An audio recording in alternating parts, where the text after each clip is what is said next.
आते हैं बच्चों थर्ड लॉ पे, जो कि थोड़ा इंपॉर्टेंट लॉ हो जाता है हमारा, और जिसे हम कहते हैं law of multiple proportion. Third law, law of multiple proportion.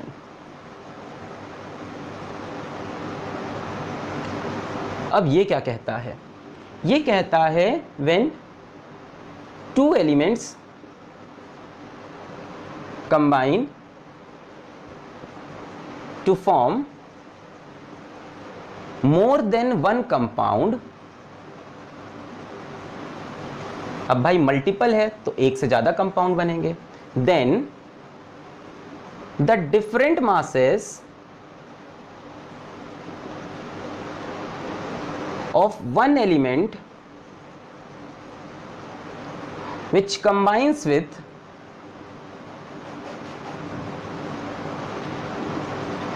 fixed mass of other element bears a small whole number ratio to one another। तो यार नोट्स में डालना पड़ेगा क्योंकि लॉ है तो लॉ को डालना पड़ेगा। जॉन डाल्टन ने ये लॉ दिया था।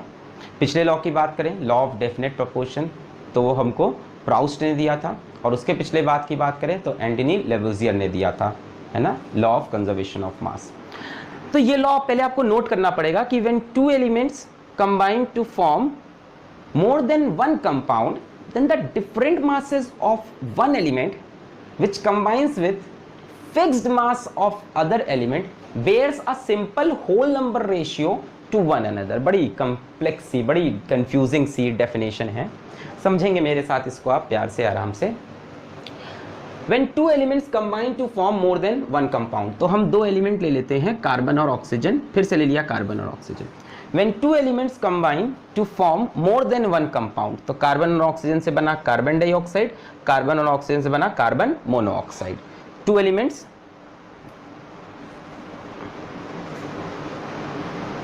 Compound combines to form more than one compound, एक बार कार्बन डाइऑक्साइड, एक बार carbon dioxide. Then the different masses of one element which combines with fixed mass of other element। और इनका मास देखते हैं, कार्बन का होता है 12, ऑक्सीजन का 16, कार्बन का 12, ऑक्सीजन का 16। अच्छा, इस वाले में देखो कार्बन कितना लगेगा, 12:16। इस वाले में कितना लगेगा, 12:, कितना लगेगा, 16 तो नहीं लगेगा, 32 लगेगा, है कि नहीं। इस वाले में ज़्यादा लगेगा, यहाँ पे हमको कितने ऑक्सीजन चाहिए होंगे, 2 ऑक्सीजन चाहिए होंगे, तो 32 लग जाएगा।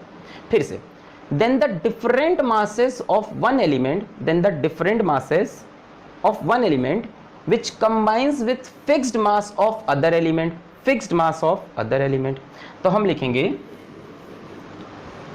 different masses of oxygen, कितना कितना, एक बार 32 ग्राम, एक बार 16 ग्राम, which combines with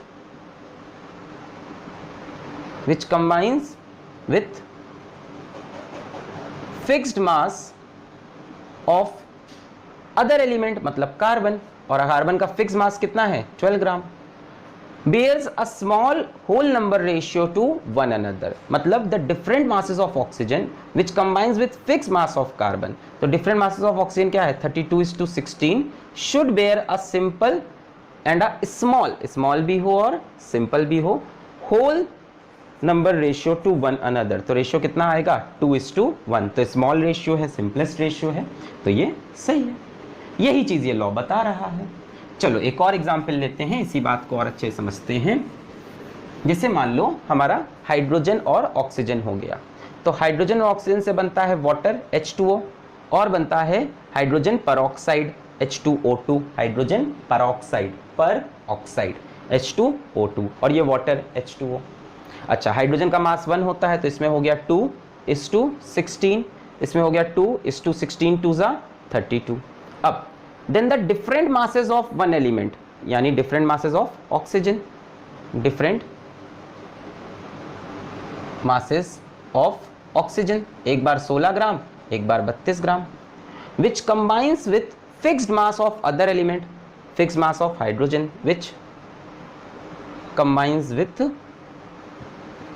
combines with fixed mass of hydrogen कितना 2 ग्राम, bears a small whole number ratio to one another, यानी ये जो है 16:32 ये एक small whole number ratio bear कर रहा होगा 1:2। तो यही ये लॉ हमको बता रहा है। ठीक है, अब हम आपको एक क्वेश्चन देंगे इसका और आपको ये बात हमें साबित करनी होगी कि ये लॉ समझ में आया है कि नहीं। एक का मास फिक्स होना चाहिए, जैसे यहाँ पे हाइड्रोजन का मास फिक्स है और दूसरे का मास चेंज होना चाहिए। The different masses of one element which combines with fix mass of other element, जिसका मास डिफरेंट है वो आपस में एक सिंपल रेशियो में और स्मॉल रेशियो में, ऐसा ना हो 7:5 आ रहा है। अगर 7:5 आ रहा है तो मतलब लॉ वैलिड नहीं है, ये भी सुन लो। आना चाहिए 1:2, 2:3, 3:4 बस। अगर तुम्हारा 4:5, 6:7 आ रहा है तो लॉ हमारे पूरी तरह से सही। 1:5 आ रहा है, 5:1 आ रहा है, ये सब सही है। ठीक है ना, ठीक है, बहुत बढ़िया। तो ये समझ में आ गया, different masses of oxygen which combines with fixed mass of hydrogen, ये जो मास है ये आपस में सिंपल रेशियो बेयर करेगा। ठीक है, अब आपको इस पे हम एक सवाल देते हैं।